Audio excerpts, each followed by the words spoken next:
Hi, welcome to AwkwardHamster. Today we'll be taking a look at this RETEVIS, I think it's pronounced Ailunce. This is the HA1G two-way radio. It supports GMRS. So let's open this up.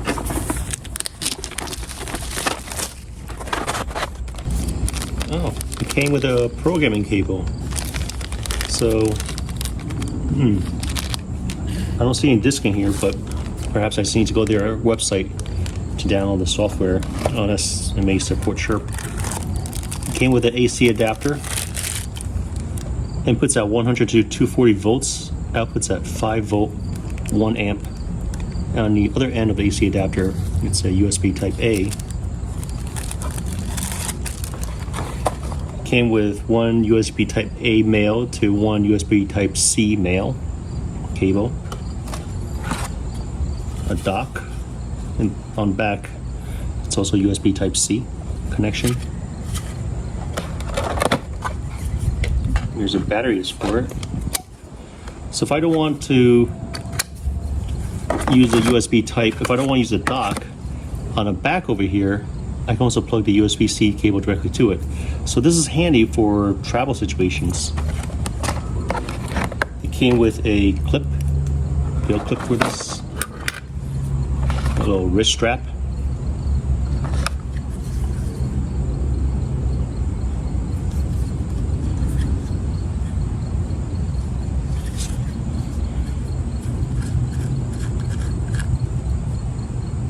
Just the type of antenna it uses. It feels rugged. It's not like cheap plastic, not like the toy versions or the kid versions. Alright, I'm just also with the battery or the specs for it. Alright, now it's seated properly. So currently it's on these channels here. I'm not sure if it'll come out clearly on the camera, but viewing in person, I'm not under direct sunlight, but even if I was under direct sunlight, the bottom part I can read it clearly. The top part has dark blue with black text. It's a bit difficult to read under direct sunlight. It's stored 50 channels.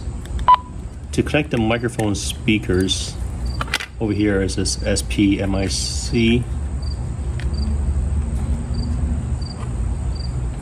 Looks like it's going to have to be their proprietary type of connection.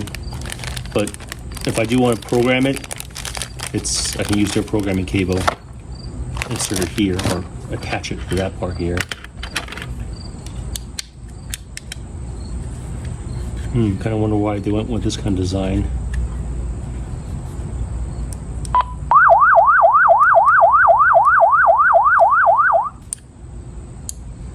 The knob on the left, this is to adjust the volume. The knob in the middle, this allows me to just cycle between the channels 1 through 50. I can scan it. There's quite a number of options. Transmit. I can lock on the two. Once it's locked, there is a little lock icon right up there. Another thing that's quite handy is the function keys. So here, besides the push to talk, there are 2 other keys, and their function depends on if it's a short press or a long press. So for example, with this one, short press is to monitor, longer press is to transmit power, or SK2, this one here with 2 dots, turns on radio, and the other one is to scan. I can also change how I want the lock function to work. Now with the lock function, I can currently set to lock everything, including these buttons, including the knob, and just only allow the push to talk. So the button up here is for emergency. In the menu system, there is an emergency option. So here, I'm gonna set the alarm type. Right now, I'm gonna set to silent, but I could have it be audible too. Press silent, and for the alarm mode, it'll be alarm sound, or it could be alarm sound with calling. And then it can also just automatically revert to a distress channel. Most of the weight is definitely coming from the battery, 2800 milliamps. The other day I mentioned that I have a GMRS license, and now I've set this one here to use the same frequencies as my other radios. So if I press on this now, just like how if I press this, so it all works. Now the battery life for this is significantly better than the battery life for my other ones, mainly because it's much larger. So when my kids go ski, I'll most likely just keep this one with me, and they can carry this one because it's pocketable. And I also got like a more bendable antenna for the kids whenever they put it in their ski jackets. Whereas with this one, I'll just keep it on all the time. This is my fanny pack for my two-way radios. It's quite handy. Once the antenna's off, it fits in here perfectly. We bring this whenever we're going to ski, if we're going to any other fencing competitions out of state. A lot of places, it's easier to communicate in a carpool using these two-way radios than it is using a cell phone. Because cell service just isn't great in Pennsylvania, in the mountains. But with this, we have no problem. Even if the other car is like a mile ahead, not an issue. Goes cost you more, so we'd be closer to the water, so you could give Mango the water. All right, go home and give some water. There's a dog barking again from the window. So I've been using the two-way radio for some time now, and it's so far very good. Can you still hear me? Yes, I hear you perfectly fine. She's about 2 blocks away. Yours supposed to be like way longer than this one? No, mine just has a larger battery. So the battery for this lasts much longer than the other one. The other one is more pocketable. That's what the kids use when they go skiing.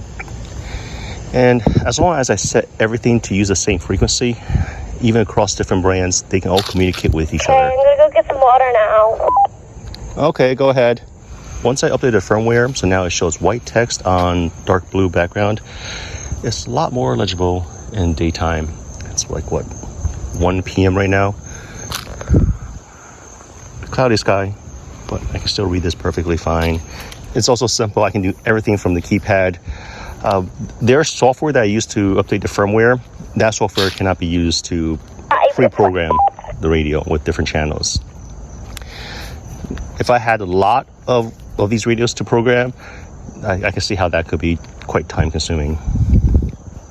If I want to turn on the FM radio, let me first unlock this. Once it's unlocked, I'm just tap one of my shortcuts. Didn't really get out very much. Like now, my dad came along as a chap. FM radio. I'll place a link in the description below to the video where I updated the firmware. But overall, after the firmware update, I do like this a lot. Practical, easy to use, great battery life. If you guys have any questions, comments, suggestions, feel free to contact me. Thanks for watching AwkwardHamster. Bye.